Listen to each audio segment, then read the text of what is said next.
दोस्तों नमस्कार। आज हम हाजिर हैं, ये चर्चा करेंगे दिल्ली के बारे में। हमारे साथ वरिष्ठ पत्रकार राजेश शर्मा जी मौजूद हैं। राजेश भाई साहब, आपका स्वागत है। दिल्ली में जैसे जैसे ठंड बढ़ रही है, पारा जैसे जैसे गिर रहा है हल्का हल्का, वैसे वैसे दिल्ली की सियासत गर्म होती जा रही है। और दिल्ली में इन दिनों पॉल्यूशन भी चरम पे है। हम देख रहे हैं कि पूरे एनसीआर में जो है, अक्टूबर के बाद से दशहरे और दिवाली के आसपास से शुरू होता है पोल्यूशन, और ये बढ़ता चला जाता है धीरे धीरे। पराली का इशू आता है बीच में, और बहुत सारे इशू आ जाते हैं। और इस बीच में देश की सियासत में हम देखते हैं कि कई मुद्दे बहुत गर्म रहे इन दिनों। झारखंड का चुनाव हुआ, महाराष्ट्र का चुनाव हुआ। झारखंड में इंडिया गठबंधन की जीत और महाराष्ट्र में बीजेपी गठबंधन की जीत। अब मुख्यमंत्री तय होने की बारी आ गई है महाराष्ट्र का, तो उसमें दांव पेच चल रहा है। शिंदे साहब का तो काम पूरा हो गया, अब लगता है वो तो सही यूज कर लिया अब उनका काम हो गया पूरा। और अब वो, मुझे लगता है कि डिप्टी सीएम का ऑफर उनको दिया गया है, तो मुख्यमंत्री की कुर्सी तो बीजेपी के पास ही अब शायद रहने वाली है।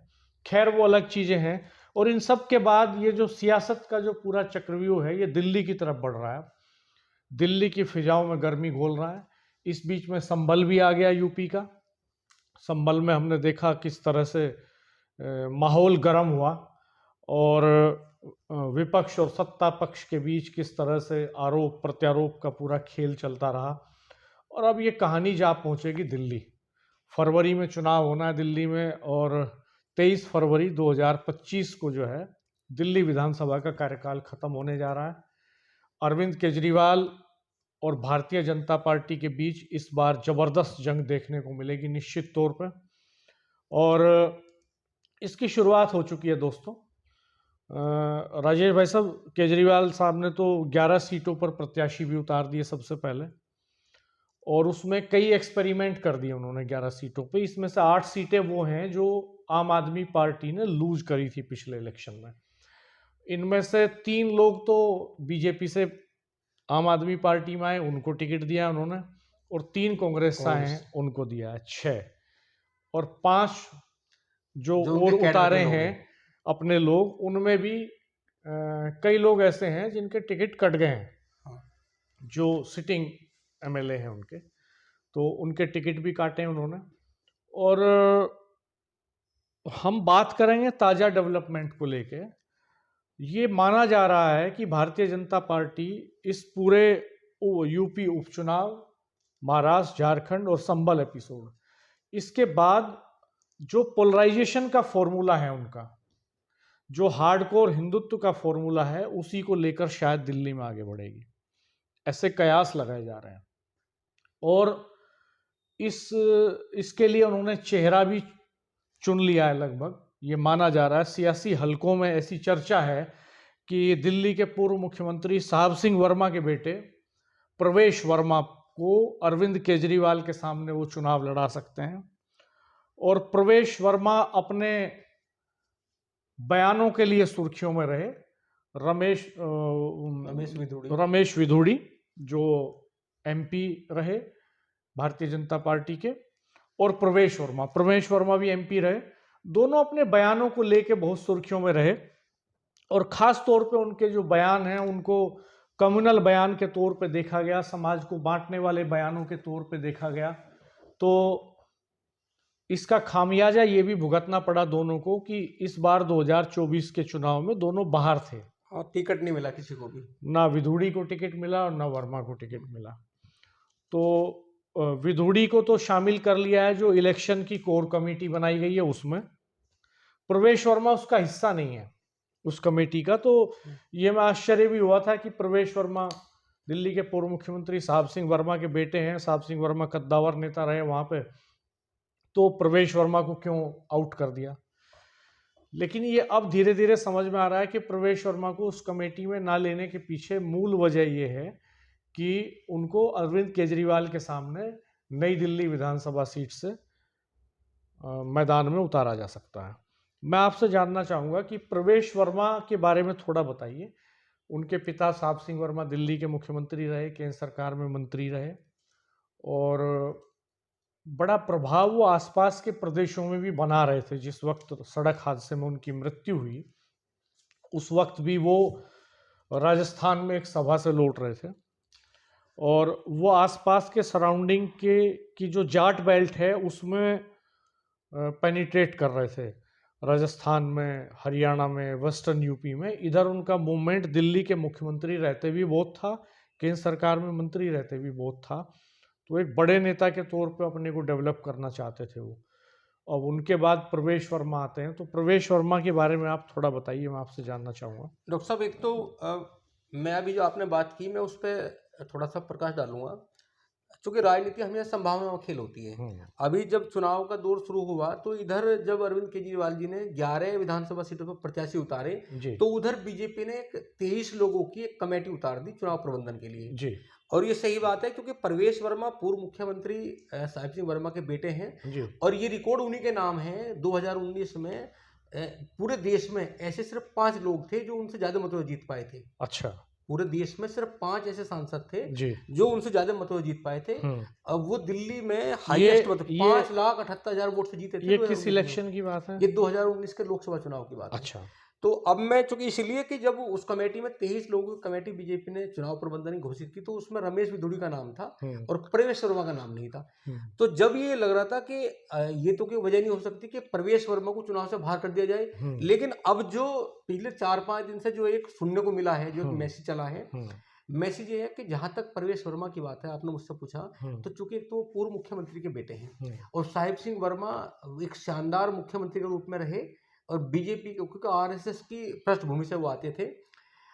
2013 का जब चुनाव हुआ, जब अरविंद केजरीवाल चरम पर थे, जब वो पहली बार चुनाव लड़ा, पार्टी बना के, मूवमेंट से पार्टी बनाई, आम आदमी पार्टी, तो जब वो मेहरौली से उन्हें उतारा गया, मेहरौली से बीजेपी ने टिकट दिया उन्हें, प्रवेश वर्मा को जी। और वो वहां जीत तो बहुत ज्यादा नहीं हुई, लगभग 4500 वोट से वो जीते थे। उन्होंने आम आदमी पार्टी के प्रत्याशी को हराया था।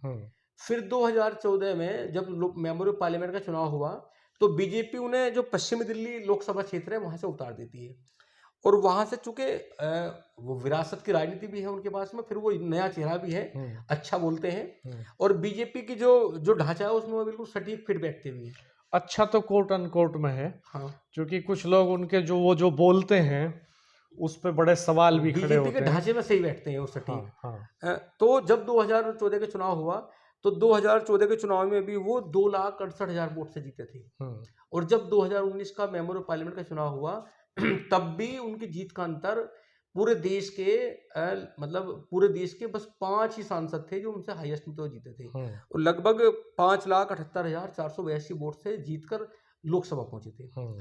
और इस बार ये जो 4-5 दिन से जो पूरा ये कयास लगाए जा रहे हैं, जो चर्चा का बाजार गर्म है, क्योंकि राजनीति में चर्चा वैसे नहीं होती, इसका मतलब कुछ ना कुछ होता है। तो प्रवेश वर्मा को ये माना जा रहा है कि हो सकता है बीजेपी उन्हें अरविंद केजरीवाल के सामने चुनाव मैदान में उतार दे। तो अरविंद केजरीवाल के सामने चुनाव लड़ने का मतलब ये है सीधे तौर पे, अगर प्रवेश वर्मा बाई चांस, इसमें 2 चीजें हो सकती हैं राजेश भाई साहब, या तो प्रवेश वर्मा की सियासत का चैप्टर क्लोज करने की तैयारी है, या उनको और बड़ा प्लेटफॉर्म देने की तैयारी है, या तो इसका अगर वो अरविंद केजरीवाल को हरा देते हैं और दिल्ली में बीजेपी की सरकार बनती है, तो वो मुख्यमंत्री का चेहरा भी बन सकते हैं अपने पिता की तरह। अगर वो ऐसा कर देते हैं और तो बड़ा चेहरा हो जाएंगे दिल्ली हाँ, और अगर वो हार जाते हैं, चुनाव हार जाते हैं, तो उनके लिए निश्चित तौर पर मुश्किलें खड़ी होंगी।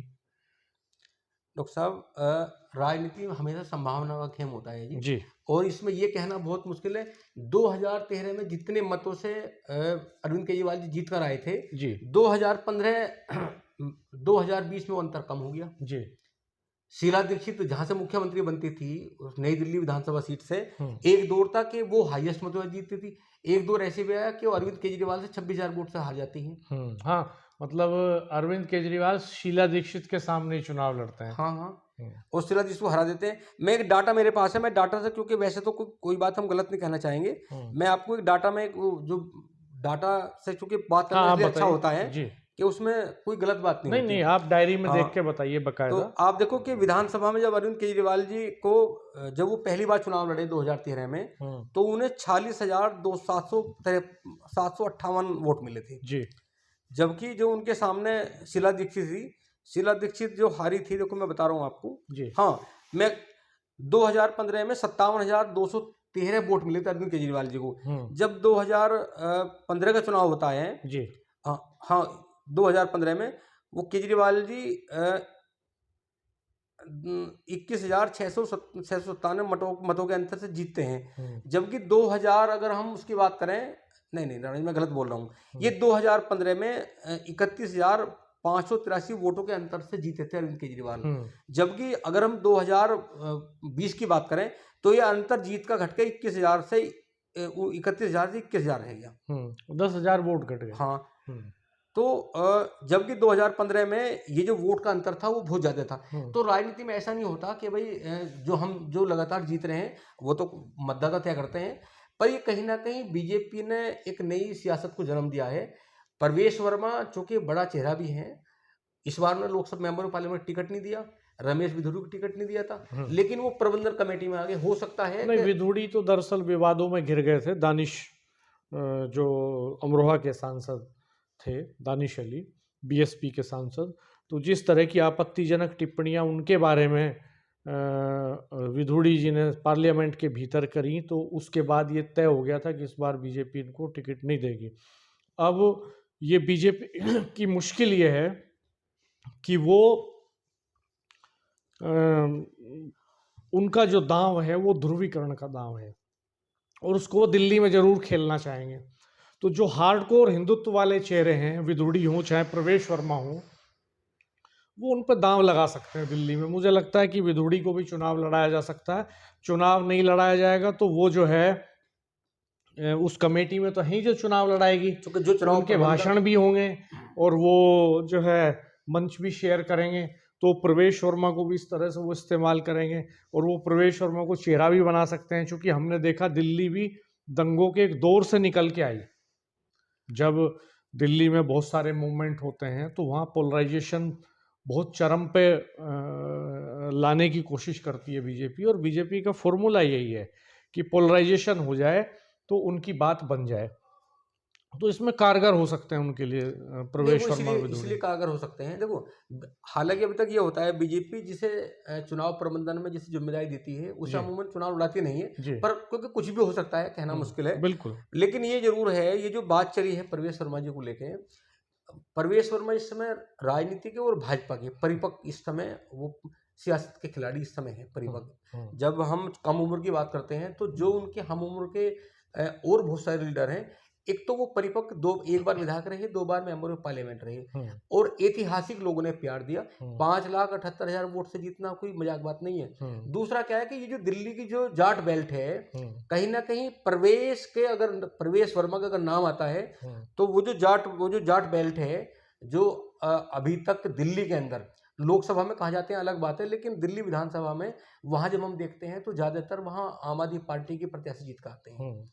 तो वहां हो सकता है कि कोई चूंकि लगातार अगर 3 चुनाव की बात करें, भाई 2013 की बात करो, 2015 की बात करो, 2020 की बात करो, बीजेपी के टोटल मतलब धुरंधर जो नेता हैं उन्होंने पूरी वीटो पावर लगा दी, लेकिन वो आम आदमी पार्टी से पार नहीं पाई।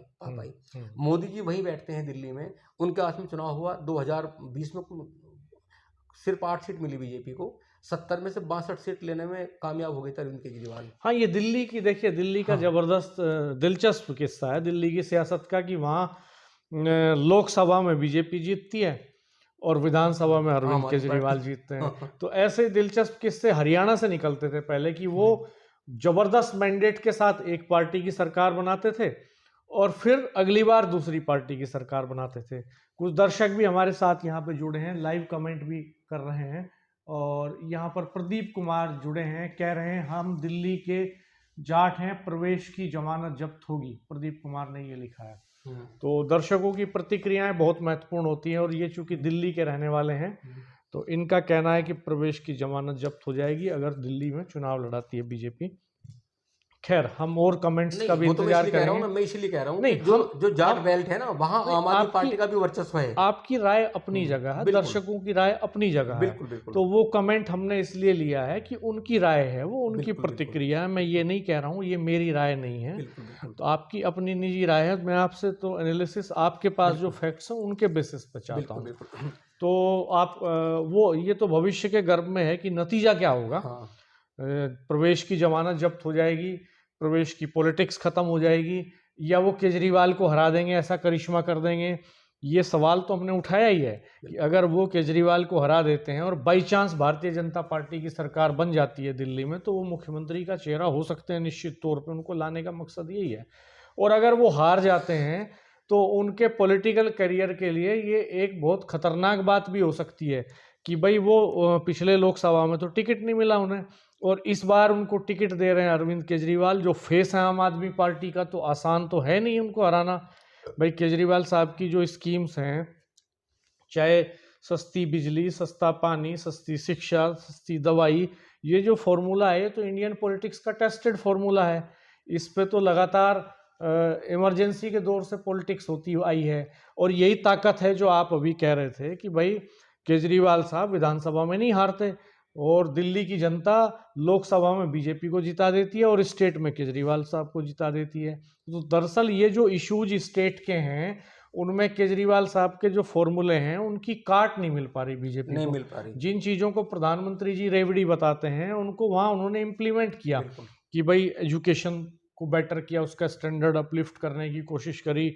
इसके अलावा दिल्ली में चूंकि दिल्ली तो देश का दिल है, सारे राज्यों के लोग दिल्ली में रहते हैं और एक बड़ी मैन पावर दिल्ली में रहती है, क्योंकि दिल्ली में और आसपास के इलाकों में, गुड़गांव, नोएडा और आसपास के इलाके में जो इंडस्ट्रियल एरिया हैं उनमें बड़े पैमाने पर लोगों को एम्प्लॉयमेंट मिलता है। तो बिहार के लोग, बड़ी आबादी बिहार की वहाँ पे है एम्प्लॉयमेंट के लिए। झारखंड के लोग, छत्तीसगढ़ के लोग, मध्य प्रदेश के लोग, उत्तर प्रदेश के लोग, हरियाणा के लोग, हर स्टेट का नागरिक दिल्ली में रोजी रोटी की तलाश में जाता है। वहाँ हैं लोग बड़ी तादाद में। तो उनके जब बाहर से किसी शहर में आदमी जाता है तो पहली प्रायोरिटी क्या होती है राजेश भाई साहब की? सस्ती बिजली मिल जाए, सस्ता इलाज मिल जाए, सस्ती पढ़ाई हो जाए बच्चों की, और सस्ता पानी मिल जाए। यही बेसिक नीड्स होती हैं। तो इस पे अरविंद केजरीवाल की सरकार ने जिस टारगेटेड तरीके से काम किया है और जिस तरह के गेस्चर पोस्चर में वो रहते भी हैं, जैसे जब वो प्रशासनिक सेवाओं में थे तो सूट बूट टाई में रहते थे, अब वो पैंट शर्ट से बाहर निकाल के रहते कुर्ता हैं। भी कभी नहीं पहनते, कुर्ता भी नहीं पहनते कभी, ढीली पैंट, ढीली शर्ट, और सर्दियों में मफलर।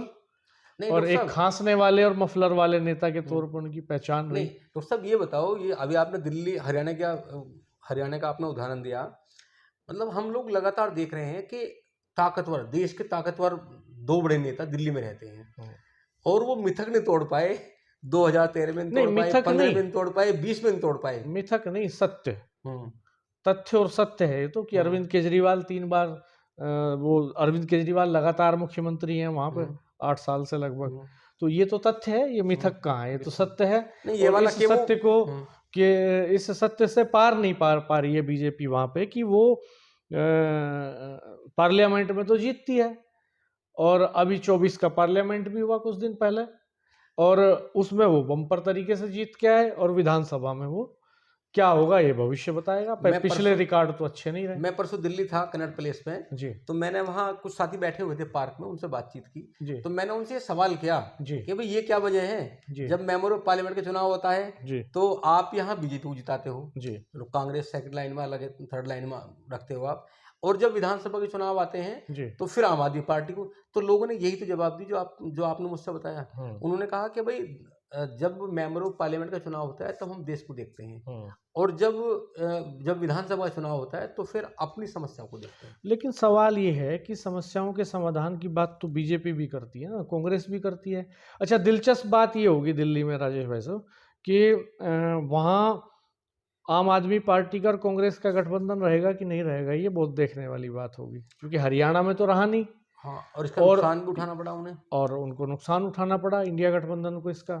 तो अगर ये जो दिल्ली का चुनाव होगा ये भी भविष्य की सियासत की दिशा तय करेगा इस मायने में। नहीं, तय तो इसलिए करेगा डॉक्टर साहब, आप देखो अभी हाल में 3 राज्यों में चुनाव हुए हैं। जी। हरियाणा में चुनाव से पहले बहुत सारे लोग अलग-अलग तरह की बात करते थे। जी। लेकिन जब चुनाव हुआ है, तो चुनाव में ये हुआ कि कांग्रेस भी सामने होगी। जी। कांग्रेस तो मुख्य पार्टी थी वहाँ। जी। वहाँ आम आदमी पार्टी भी सामने होगी, वहाँ इनेलो भी सामने होगी और वहाँ जेजेपी भी सामने होगी, आज़ाद समाज पार्टी भी होगी। तो जो एक बेस वोट था, उसमें तो सेंधमारी होगी। बीजेपी का वोट बैंक वहाँ बिल्कुल सेफ था। ये तो आपकी बात सही है कि अगर दिल्ली में इस बार अगर कांग्रेस अलग चुनाव अगर लड़ती है, कांग्रेस अलग चुनाव लड़ेगी, आम आदमी पार्टी अलग चुनाव लड़ेगी, तो मुझे लगता है कि फिर बीजेपी को तो फिर बीजेपी को यही तो चाह रही है बीजेपी कि ये जो पार्टियां हैं ये अगर अलग अलग चुनाव लड़ जाएं, इसका लाभ तो बीजेपी को होगा। अब देखना ये है कि इनमें गठबंधन होता है या नहीं होता है, लेकिन हालांकि अभी लग नहीं रहा। इसका नुकसान तो कांग्रेस को उठाना पड़ सकता है ना, क्योंकि कांग्रेस के पास तो लंबे समय से कुछ है नहीं, है बीजेपी के पास भी नहीं दिल्ली में। तो अब जब ये अलग अलग लड़ेंगे दोनों, तो मतलब आम आदमी पार्टी क्यों दे कांग्रेस को स्पेस, ये भी सवाल है। बीजेपी के पास तो दिल्ली में अपना एक बेस वोट है, वो तो है। कांग्रेस के पास क्या है? नहीं, लेकिन वो तो पार्लियामेंट के लिए है ना। वो जो बेस वोट है दिल्ली में बीजेपी का, वो उसको विधानसभा में तो वोट करता नहीं, तो उसको हम कैसे मान लें कि वो बेस वोट है और वो माइलेज मिल जाएगा बीजेपी को। अब डॉक्टर साहब, जैसे हरियाणा में कांग्रेस के नेताओं ने कांग्रेस ने आम आदमी पार्टी का गठबंधन नहीं किया, तो वहां कांग्रेस का बेस था। दिल्ली में आम आदमी पार्टी का बेस है, तो आम आदमी पार्टी क्यों मैं वही कहना चाहता हूं आपसे कि कांग्रेस ने, चूंकि उनको लग रहा था कि हम विन कर रहे हैं हरियाणा, तो उन्होंने आम आदमी पार्टी को स्पेस नहीं दिया। यहाँ स्ट्रॉन्ग होल्ड है आम आदमी पार्टी का, और वो बहुमत से बहुत ज्यादा आंकड़ा उनके पास है। बाकी दलों के पास कुछ है ही नहीं, एक तरफा खेल है पूरा पिछले असेंबली इलेक्शन में। तो वो मुझे लगता नहीं कि कांग्रेस को कोई स्पेस केजरीवाल देंगे, लेकिन फिर भी देखने वाली बात होगी कि क्या केजरीवाल गठबंधन बना के चुनाव मैदान में उतरते हैं, कांग्रेस को, समाजवादी पार्टी को, आजाद समाज पार्टी को, किसी को कोई स्पेस देते हैं कि नहीं देते हैं। मैं आपको थोड़ा सा फ्लैशबैक में लेके जाऊंगा। जहां तक कांग्रेस की बात है, आपने कांग्रेस का नाम लिया, तो कांग्रेस तो चूंकि कांग्रेस में जो है, जो उसकी लीडरशिप है, अगर आप में तो मध्य प्रदेश में जब चुनाव होता है तो वहां अखिलेश यादव चुनाव लड़ना चाह रहे थे, तो उनके जो उनके भावी पूर्व मुख्यमंत्री हैं, उन्होंने गठबंधन धर्म की तो अलग बात छोड़ दो, अखिलेश यादव के बारे में पता नहीं क्या क्या बात कही। नतीजा क्या हुआ कि वो गठबंधन हुआ नहीं, अलग अलग चुनाव लड़े। ऐसी बहुत सारी सीटें कांग्रेस की थी, जितने अंतर से वो हारे हैं उससे ज्यादा वोट सपा ले गई। यही हाल हरियाणा में हुआ बीजेपी कांग्रेस का, क्योंकि कांग्रेस ये नहीं चाहती जहां उसका वर्चस्व है कि कोई दूसरी पार्टी को वो शामिल कर ले, और जब दूसरे का नंबर आता है, जब दूसरे स्टेट में जब दूसरे का वहां चाहती है कि हमारा गठबंधन हो जाए, तो गलती तो कांग्रेस अपने आप खुद इतना करती है कि वो चाहती नहीं कोई और हो जाए, और फिर अपने दांव से खुश फंस जाती है। ये हाल मध्य प्रदेश में हुआ, ये राजस्थान में हुआ, ये हरियाणा में हुआ। आपको लगता है कि दिल्ली में कांग्रेस को अकेले ही लड़ना पड़ेगा? नहीं, जिस तरह की मशक्कत अभी जो उन्होंने प्रभारी बदले हैं, अभी उन्होंने प्रभारी में थोड़ा बदलाव किया है, प्रभारी बदले हैं, उन्होंने तैनात किए हैं, और अभी कोई ऐसी कोई सुनाई भी नहीं आ रही कि दिल्ली में कोई आम आदमी पार्टी के साथ में कांग्रेस के नेता की कोई बातचीत हुई हो। फिलहाल अभी लग नहीं रहा कि गठबंधन होगा। तो दोस्तों, आपकी क्या राय है, आप बताइएगा कमेंट बॉक्स में, रिएक्शन दीजिएगा। क्या प्रवेश वर्मा और केजरीवाल के सामने प्रत्याशी हो सकते हैं निश्चित तौर पे? क्या प्रवेश वर्मा केजरीवाल को हराने की स्थिति में है? क्या केजरीवाल चुनाव हार जाएंगे या प्रवेश वर्मा चुनाव जीत जाएंगे? क्या प्रवेश वर्मा चुनाव जीत जाएंगे तो क्या भारतीय जनता पार्टी की सरकार बनेगी और वो दिल्ली के मुख्यमंत्री होंगे? ये सब अभी बहुत प्रीमैच्योर सवाल हैं हालांकि, लेकिन आप चूंकि आप में से बहुत सारे साथी दिल्ली के रहने वाले होंगे, आप में से बहुत सारे मित्रों को इन सवालों के जवाब बहुत बेहतर पता होंगे। आप कमेंट बॉक्स में रिएक्शन दीजिएगा, हमारे वीडियो को लाइक कीजिएगा, चैनल को सब्सक्राइब कीजिएगा, बेल आइकन प्रेस कर दीजिएगा, नोटिफिकेशंस ऑन कर दीजिएगा। हम फिर हाजिर होंगे अगली वीडियो में, अगली चर्चा में। धन्यवाद, नमस्कार।